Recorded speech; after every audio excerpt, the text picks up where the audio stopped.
Bienvenidos a nuestro encuentro con la palabra. Estamos considerando la epístola del apóstol Pablo a los romanos. Y en esta oportunidad vamos a considerar los primeros 4 capítulos de esa maravillosa carta, de ese documento tan importante que contiene las bases, los fundamentos de la fe en Cristo. Demos un paneo a lo que Pablo plantea en estos primeros 4 capítulos. En primer lugar, él, como es su costumbre, presenta un saludo a la carta, como era también la costumbre en el estilo epistolar, que se presenta en primer lugar quien remite la carta. En este caso, el apóstol Pablo se presenta a sí mismo y se identifica como siervo de Jesucristo, llamado a ser apóstol, apartado para el Evangelio de Dios. Esto es palabras muy sencillas, pero que tienen un profundo significado. Cuando uno va al original en griego y revisa el significado de la palabra siervo, encuentra que es doulos en griego. Y esa expresión doulos en griego se refiere a un esclavo que había recibido la libertad y luego él en gratitud se quedaba sirviéndole al dueño. Imagínese usted lo que está Pablo tratando de identificar con una sola palabra. Además dice que es llamado a ser apóstol, pero no un apóstol cualquiera, sino un apóstol de los que se definen como los que tienen las cualidades de los 12 apóstoles. Es decir, como sabemos en el libro de Hechos, dice que las cualidades para ser denominado apóstol tiene que ser una persona que haya sido enseñado por Jesucristo y que haya sido testigo de la resurrección de Jesucristo. Bueno, como sabemos, Pablo fue testigo de la resurrección de Jesucristo porque él tuvo un encuentro personal con él camino a Damasco. Por eso es que él afirma que él es un apóstol con derecho de apostolado, como decimos nosotros, con A mayúscula. Y apartado para el Evangelio. La palabra apartado también tiene un gran significado. Sabemos que él también se define como santo. Un santo es una persona apartada, en este caso para el Evangelio. Y conocemos el profundo significado de la palabra Evangelio, que es la buena noticia de Jesucristo. Muy bien, entonces Pablo dice pues que ese Evangelio fue definido, fue establecido, fue proclamado, fue prometido desde mucho antes. O sea que el Evangelio no viene solamente desde el nacimiento de Jesucristo, del ministerio de Jesucristo, sino que fue anunciado con mucha anticipación y que ese Evangelio tiene una base muy sólida, un fundamento muy sustentable, un Evangelio muy creíble, porque la resurrección de Jesucristo pone el sello tanto a la deidad de Jesucristo como también al hecho de que lo que él predicó, de lo que él dijo sobre sí mismo era cierto, que era hijo de Dios y que era el Mesías. La resurrección da fe de eso. Esto lo menciona el apóstol Pablo en esta maravillosa carta. Y luego entonces él identifica a quienes le escribe la carta, pues como sabemos le escribe a todos los que están en Roma, a la iglesia que estaba en Roma. Y no tenemos una idea quién fundó aquella iglesia. Se supone que la fundaron algunos, como mencionamos antes, que fueron esparcidos luego de la persecución que ocurrió después de la muerte de Esteban, donde Pablo estuvo como protagonista de aquella persecución. Los cristianos fueron dispersos y muchos de ellos posiblemente fueron a Roma y establecieron aquella iglesia. Pablo también manifiesta en esta carta su deseo de ir a Roma, pero antes él declara algo muy importante. Él dice que la iglesia de Roma tiene un excelente testimonio que es conocido por todo el mundo. Ahora, Era conocido por todo el mundo no por estar en la capital del imperio, sino por el hecho de que ellos eran fieles testigos, por el testimonio que ellos daban acerca de Jesucristo. Y Pablo dice pues que él los admira y le reconoce aquella virtud, y al mismo tiempo dice que pone a Dios por testigo de que él hace muchas oraciones, muchos ruegos por la iglesia en Roma, y también insiste en declarar que él tiene un gran deseo de visitarles allá en Roma, pero como más adelante él dice pues que hubo algunos obstáculos que le impidieron ir. Posiblemente el mismo Dios tenía otro plan para el viaje de Pablo a Roma y entonces lo impidió momentáneamente. Sabemos que después él fue a Roma. Luego, en ese primer capítulo, hace esta extraordinaria declaración que está en Romanos 1, 16 y 17. Como sabemos, pues dice, no me avergüenzo del Evangelio, es decir, yo me siento orgulloso de ser cristiano. ¿Y por qué? Dice, porque el Evangelio es el método que Dios propuso para la salvación de la humanidad, tanto de los judíos, que fueron los primeros que oyeron el Evangelio, como también a todo el mundo, a todos los gentiles. Él dice a judíos y griegos, es decir, a judíos y gentiles, a todo el mundo conocido. Y también él establece un principio fundamental en Romanos, que es que en el Evangelio la justicia de Dios, o sea, la salvación de Dios es por fe. Como está escrito en Habacuc 2:4, que el justo vivirá por la fe. Entonces, en Romano es capital, es fundamental el hecho de que se destaca que el hombre es salvo por la fe. Y como insiste en el transcurso de la carta, que no es por obra. Luego entra a discutir un tema crucial, que cuando habla de la salvación, entonces propone el por qué la salvación. Entonces él dice que el hombre es culpable.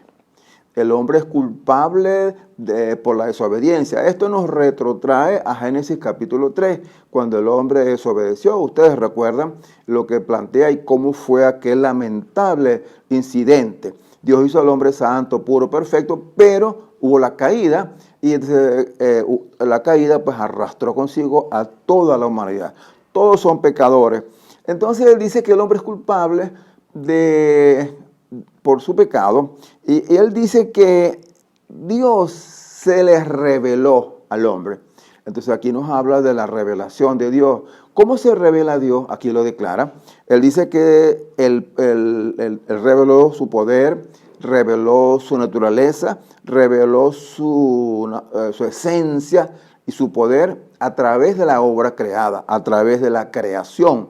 Recuerden lo que dice el Salmo, los cielos cuentan la gloria de Dios, y es el planteamiento de Génesis 1:1. En el principio creó Dios los cielos y la tierra, es decir, Dios se revela a través de la creación, y el hombre tiene una intuición de Dios, conoce a Dios cuando ve la creación. Él sabe que esto que existe no puede ser algo casual, aleatorio, tiene que tener un principio creador.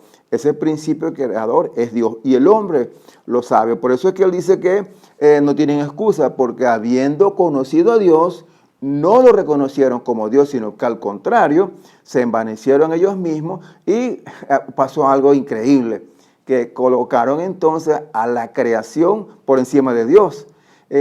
Hay un profeta que dice que el hombre tiene una condición tan paradójica y que en cierto modo es hasta incomprensible. Dice que hay un hombre que va y toma un trozo de madera, y con el trozo de madera lo divide en dos. Con uno hace un ídolo y luego lo adora, y él dice que ese es su Dios.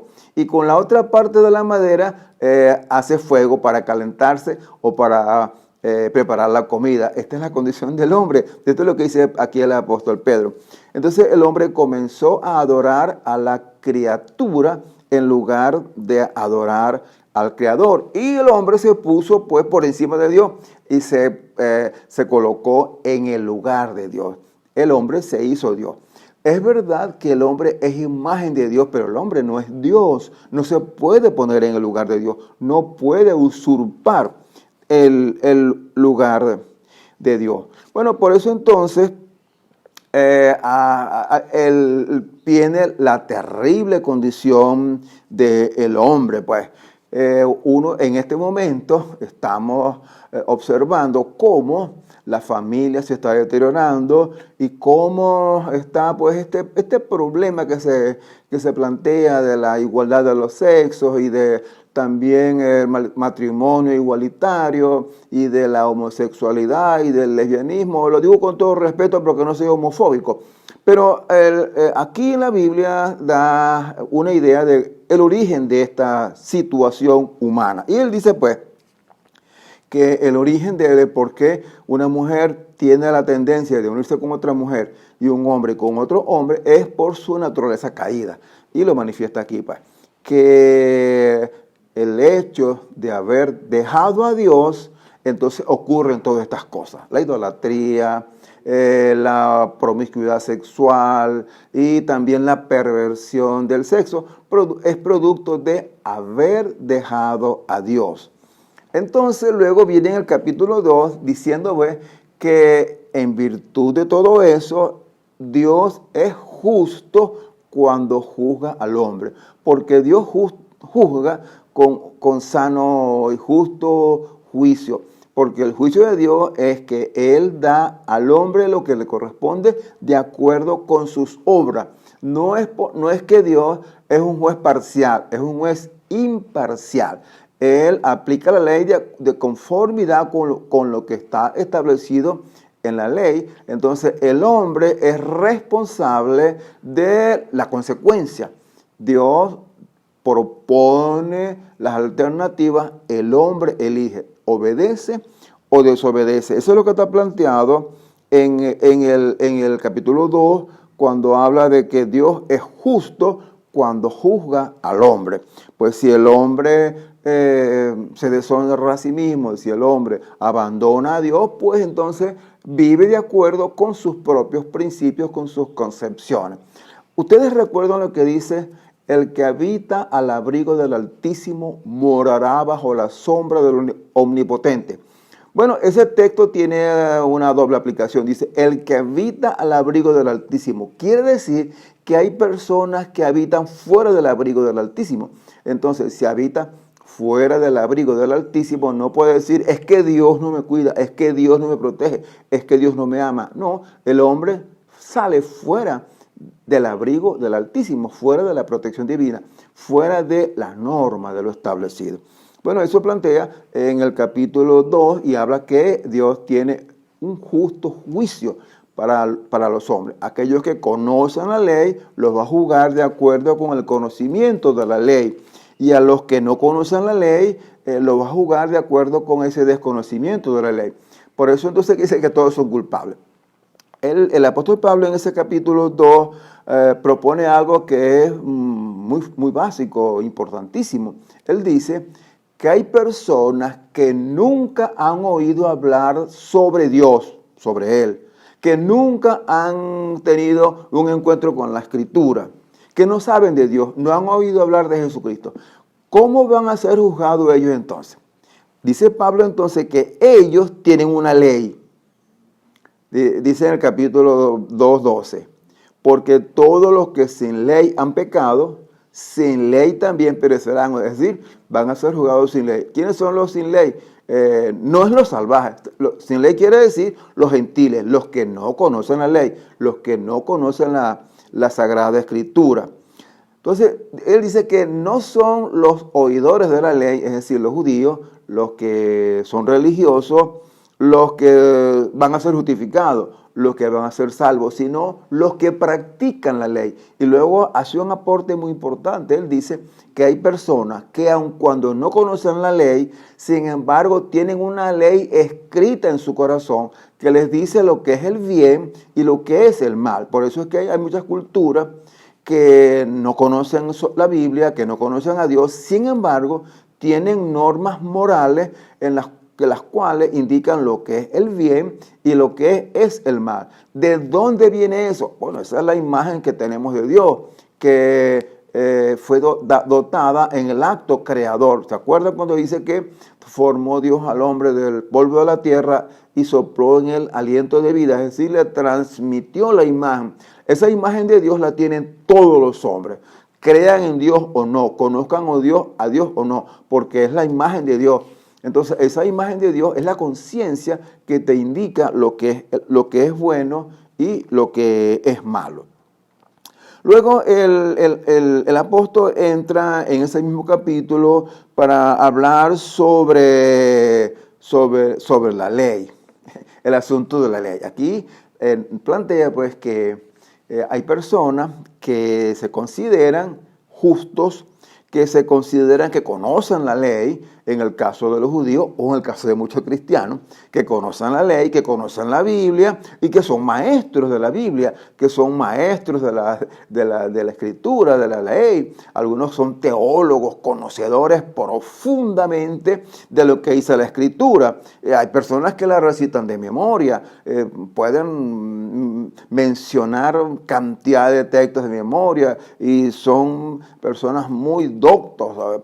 Con un profundo conocimiento de la ley. Y entonces dice aquí el apóstol Pablo que estas personas se consideran que pueden guiar a los ciegos y pueden alumbrar a los que están en tinieblas. Pero luego entonces plantea una cosa y dice, bueno, si ustedes, en aquel caso refiriéndose a los judíos o a los cristianos también, dice, si ustedes conocen la ley, entonces, si ustedes conocen la ley, ¿por qué no la practican? Si dice que no se debe adulterar, ¿por qué adulteran? Si dice que no se debe hurtar, ¿por qué hurta? Es decir, ¿por qué infringen la ley? Porque el asunto no es conocer la ley, sino practicarla. Entonces él dice, hay personas que no conocen la ley y la practican, esas personas van a ser bendecidos, van a ser bienaventurados. Todo aquel que pone en práctica la ley, aunque no la conozca, lo hace por intuición, esa persona es justificada, es decir, es salvada. Él plantea en el capítulo 3, él dice ahí, ¿qué ventaja tiene ser judío? Bueno, ser judío tiene una gran ventaja, porque a los judíos se les dio la ley, se les dio la palabra para que la guardasen, es decir, para que la pusieran en práctica. Pero eso representa un gran desafío, porque si tú conoces la palabra, pues estás en el compromiso de cumplirla. Entonces él dice, de nada vale conocer la ley si no se cumple. Entonces en el capítulo 3 arranca con una pregunta.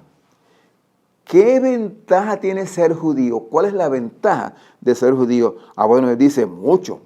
Primeramente a ellos se les entregó la palabra. Ahora, si algunos de ellos han sido incrédulos, por el hecho de ser judíos, ¿van a ser salvos? Dice no. Tiene que ser justificado, o sea, salvo por la fe en Jesucristo, y en el caso de los judíos, no solamente por el conocimiento de la ley, sino también la práctica, la puesta en práctica de la ley. Es decir, por eso es que se dice que es muy difícil ser salvo por la ley, porque es muy difícil cumplir la ley. Pensemos nada más en los 10 mandamientos, nada más los 10 mandamientos. La ley está escrita en el Pentateuco, en los 5 libros de Moisés. Bueno, básicamente en los 4, desde Éxodo hasta Deuteronomio. En esa está transcrita la ley, la constitución del pueblo de Dios, las demandas del pueblo de Dios. Bueno, pero la resume en 10 mandamientos. Dice, ¿quién puede cumplir los 10 mandamientos? Y Jesucristo dijo, el que infrinja uno es como si lo hubiese infringido todo. Y algunos dirán, bueno, yo nunca he cometido adulterio. Y yo conozco personas que no han cometido adulterio nunca. Y yo nunca he hurtado. Y yo nunca... Entonces Jesucristo pone la cosa más complicada. Porque cuando dijo en el Sermón del Monte, aquel que codició algo ya cometió pecado. Aquel que miró a una persona deseándola en su corazón, ya adulteró con ella. Entonces, es muy complicado cumplir la ley. Por eso es que dice que por la ley nadie va a ser salvo. La ley condena. ¿Por qué condena? Porque eso es la ley. La ley o cumples o no cumples. Por eso es que en la Biblia, por eso es que Jesucristo vino para hablar sobre la gracia. Bueno, él dice en el capítulo 3 está ese extraordinario versículo que dice que por cuanto todos pecaron, están destituidos de la gloria, de la gracia de Dios. ¿Qué significa esto? Aquí Pablo está metiendo dentro del paquete a toda la humanidad. No está hablando solamente de los gentiles, los pecadores. Dice, todos pecaron. Aquí incluye judíos y no judíos, judíos y gentiles, judíos, gentiles y cristianos. Todos pecaron. Y dice, y están destituidos, están separados de Dios. Entonces, ¿cómo podemos entonces resolver este problema? Bueno, entonces Dios estableció un método para salvar a los judíos y a la humanidad en general. ¿Cuál es ese método? Jesucristo. Jesucristo vino entonces para morir en propiciación. ¿Qué quiere decir eso? Para morir en lugar de. ¿Se acuerdan lo que significa el propiciatorio? El propiciatorio es la parte superior del arca del pacto. Cuando en la ley una persona sacrificaba un cordero por el perdón de los pecados o un animal por el perdón de los pecados, el sacerdote tomaba una porción de esa sangre, la llevaba al propiciatorio, rociaba con ella el propiciatorio y entonces la persona era expiada de pecado. ¿Qué simbolizaba aquel propiciatorio? El proceso, la muerte del cordero y el propiciatorio. ¿Qué significaba? ¿Qué simbolizaba? La muerte de Cristo. Cristo murió en lugar de los pecadores, en lugar de ti y en lugar de mí. Y entonces por eso nosotros tenemos redención y vida eterna. Eso es lo que el apóstol Pablo plantea pues, en esta maravillosa carta. Luego le pregunta a los judíos en el capítulo número 3, versículo 27. ¿Dónde está la jactancia? ¿De qué se pueden jactar ustedes? Entonces dice, pues queda excluida por la ley, porque nadie puede ser justificado por obras, como dije anteriormente, nadie puede ser justificado por obras de la ley. Nadie puede jactarse de que tiene algún mérito para obtener la salvación. El único mérito que nosotros tenemos es lo que plantea aquí el apóstol Pablo en esta carta: haber aceptado a Jesucristo. Y la persona que acepta a Jesucristo, que tiene fe en Jesucristo, que cree en Él, entonces ocurre algo maravilloso. Sus pecados les son perdonados. Y además, como ustedes saben que dice Juan 1:12, más a todos los que le recibieron, a los que creen en su nombre, les dio potestad o derecho de ser hijos de Dios. Entonces, la persona que cree en Jesucristo se convierte en hijo de Dios. Sus pecados son perdonados y llega a tener una filiación similar a los judíos. Llega a ser hijo de Dios. Los judíos dicen que son hijos de Dios. Bueno, todos los de la fe en Jesucristo también son hijos de Dios. Son regenerados, son salvos y tienen pues salvación y vida eterna. Pablo aquí también, hablando de esta situación de los judíos y la ley, él dice que solamente Dios salva a los judíos. No solamente a los judíos.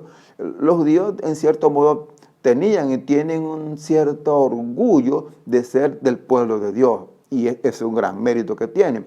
Sin embargo, eso no es suficiente como para obtener la gracia y la salvación. La gracia y la salvación se obtiene a través, como se ha venido insistiendo, de Jesucristo, de la muerte de Jesucristo, y los que creen en Él, entonces, ¿qué ocurre?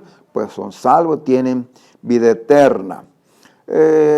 Porque dice que nosotros somos justificados, insiste Pablo, en el versículo 30 del capítulo 3, somos justificados por fe, insiste. La fe es algo muy importante. En esto de Romanos vamos a observar que la fe y la gracia son importantísimas para la salvación del hombre. Es decir, Dios establece el siguiente procedimiento. La muerte expiatoria de Jesucristo por un lado y la fe del hombre en Cristo, en esa muerte expiatoria, y ese proceso entonces permite que el hombre sea salvo. Insiste, no por obra de la ley. Entonces, culmina aquí el capítulo 3 con una pregunta interesante. ¿Quiere decir, dice Pablo, que los que creemos en Cristo, los que somos redimidos por la sangre de Cristo, ya no tenemos que cumplir la ley, invalidamos la ley, ya la ley no tiene sentido para nosotros? Dice el apóstol, no, 1000 veces no. No crean eso. El hecho de que una persona sea regenerada por la sangre de Jesucristo y el hecho de que Dios le haya mostrado su misericordia, su gracia, no significa que va a olvidar la ley, que ya la ley no tiene sentido para él. No, Pablo dice al contrario, los que creen en Jesucristo están en mejores condiciones para cumplir la ley.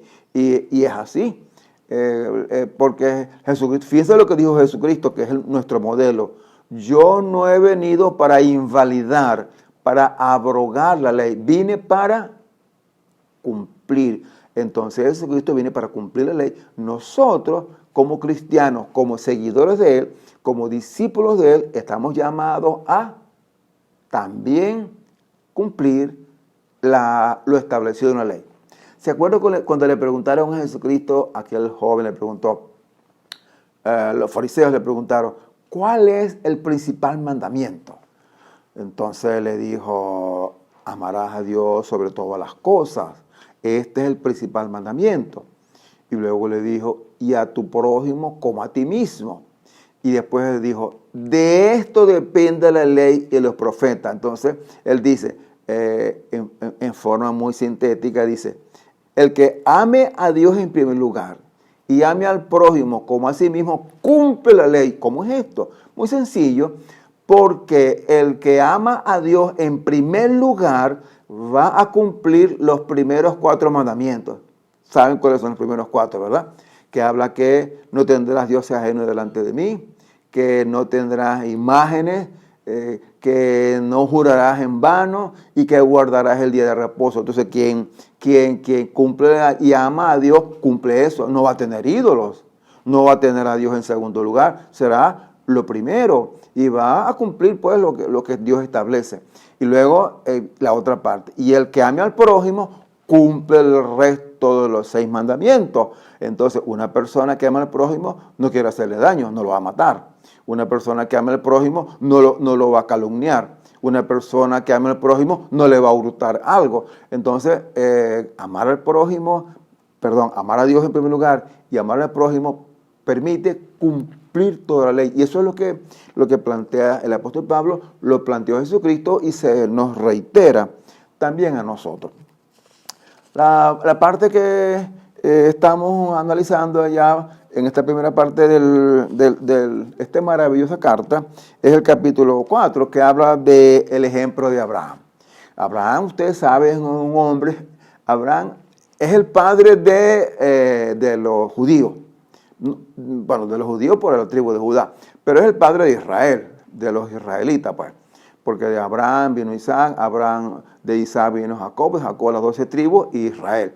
Entonces, Abraham es el padre de Israel. Pero una cosa interesante, Abraham era gentil antes de llegar a ser el padre de la fe, porque Dios le llamó de Ur de los Caldeos, era un gentil. Entonces lo llamó para de él constituir el pueblo de Israel, y ustedes saben por qué Dios iba a constituir el pueblo de Israel. Lo iba a constituir para que de su descendencia, como dice Génesis 22, 18, naciese el Mesías, la simiente de Abraham, que iba a bendecir a todas las naciones. Entonces, todo este proceso, Dios llama a Abraham, constituye al pueblo de Israel, constituye a la tribu de Judá como la tribu mesiánica, luego a la familia de David, y Jesús nace pues de un descendiente de David, que es María, descendiente de la tribu de Judá. Por eso es que Jesús era judío, en el sentido que era de la descendiente de Judá, de la tribu de Judá.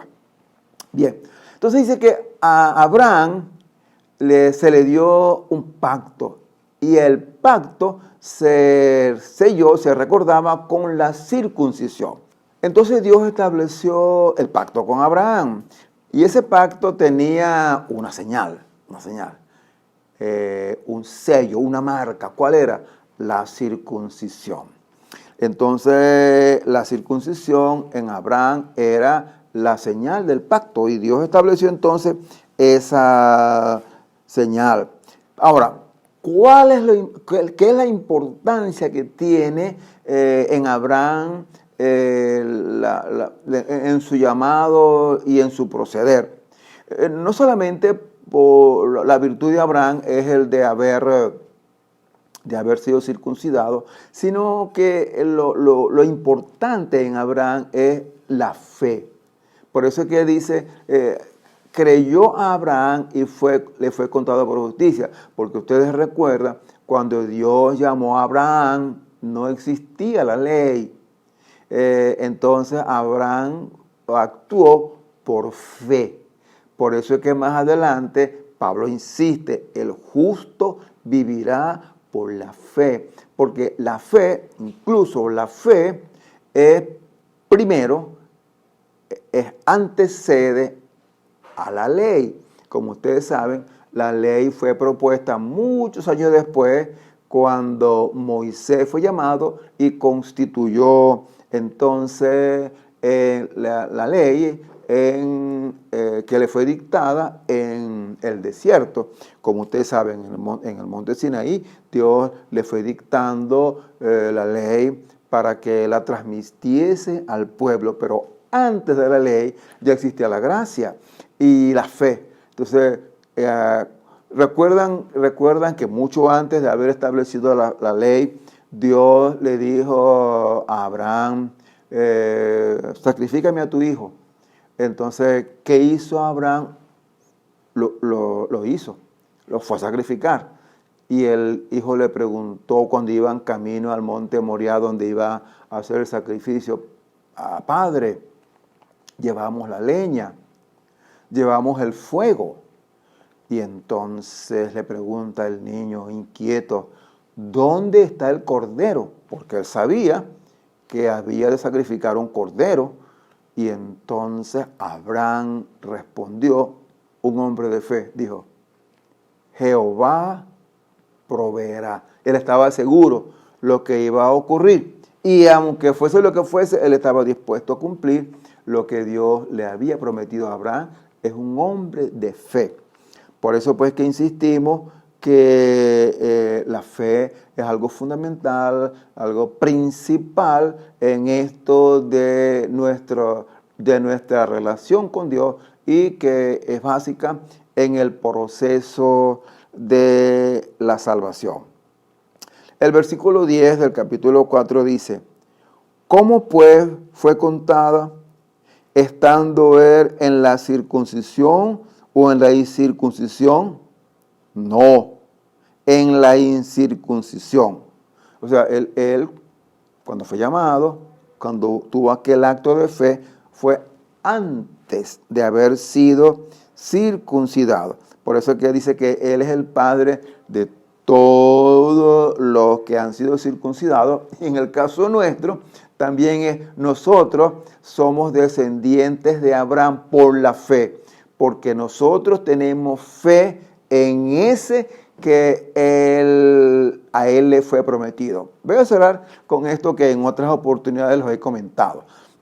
Nosotros tenemos fe en Jesucristo, en ese que es Jesucristo, que la Biblia nos relata en los evangelios y las cartas que hemos leído, que nació en Belén, creció en Nazaret, ministró en Capernaum, murió en Jerusalén y resucitó al tercer día de ser sepultado, y con eso demostró que era el Mesías prometido que murió por nuestros pecados. Nosotros creemos eso hacia el pasado. Eso ocurrió 2000 y tantos años en el pasado. Pero ¿qué ocurrió con los antepasados de Jesucristo? Ellos también creyeron en Jesucristo, pero en forma distinta. Ellos creyeron en forma mirando hacia el futuro. Abraham creyó en ese Mesías que había de venir de su descendencia en el futuro. Entonces, los antepasados de Jesucristo también observaron a ese Mesías, pero el que iba a venir. Nosotros creemos en el que vino. Ellos creían en el que había de venir. Por ejemplo, Isaías creyó en ese Mesías que él mismo anunció que había de venir. Esa es pues la fe de los padres del Antiguo Testamento, la fe misma que nosotros tenemos en el Mesías, aquel que vino. Ellos pensaban en el Mesías que había de venir. Bien, esto es lo que podemos comentar sobre estos primeros capítulos de Romanos. Les animo para que sigan profundizando y van a enriquecerse, se van a nutrir con esta maravillosa carta que estamos analizando. En la próxima oportunidad consideraremos a partir del capítulo 5, que comienza con aquel extraordinario versículo: justificados pues por la fe, tenemos paz para con Dios por medio de nuestro Señor Jesucristo. Nos veremos en la próxima entrega. Dios me los bendiga.